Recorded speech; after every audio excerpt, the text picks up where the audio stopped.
मित्र वणव्यामध्ये गारव्यासारखा, मित्र वणव्यामध्ये गारव्यासारखा, दुःख अडवायला उंबऱ्यासारखा, दुःख अडवायला उंबऱ्यासारखा, मित्र वणव्यामध्ये गारव्यासारखा, मित्र वणव्यामध्ये गारव्यासारखा. आत्महत्याच करणार नाही कुणी, आत्महत्याच करणार नाही कुणी, मित्र असला जवळ जर मनासारखा, मित्र असला जवळ जर मनासारखा, मित्र वणव्यामध्ये गारव्यासारखा, मित्र वणव्यामध्ये गारव्यासारखा. मैत्री चाटते गाय होऊन मना, मैत्री चाटते गाय होऊन मना, जाबी लागतो तिला, जाबी लागतो तिला वासरासारखा,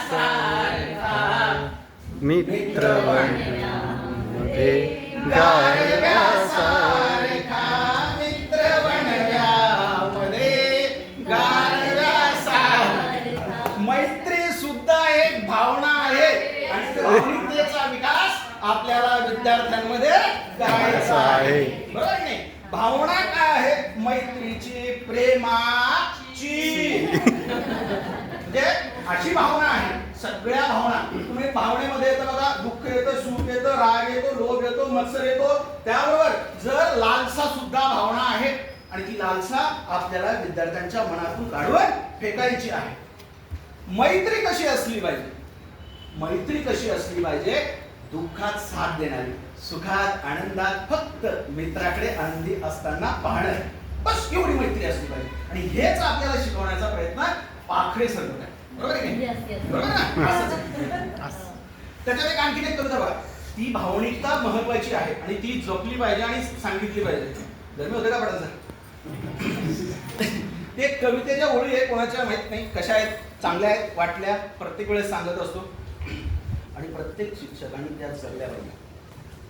आनंद या जीवनाचा सुगंधा परी दरवळावा, आनंद या जीवनाचा सुगंधा परी दरवळावा, पावलातला सूर्यचा ओटावरी ओघळावा, पाव्यातला सूर्यचा ओटावरी ओघळावा, आनंद या जीवनाचा सुगंधा परी दरवळावा. पुढचं काय?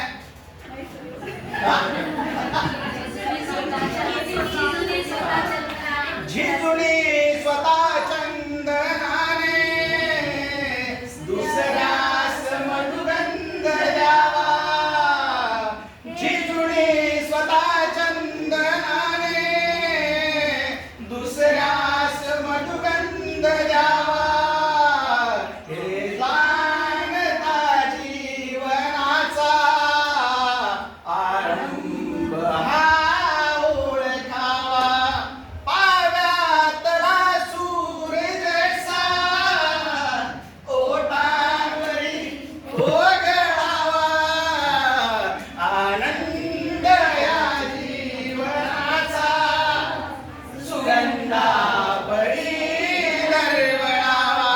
आणि हा सुगंध, हाच आनंद आपल्याला मुलांपर्यंत पोहोचवायचा आहे. धन्यवाद. हेच शिकवण्याचा प्रयत्न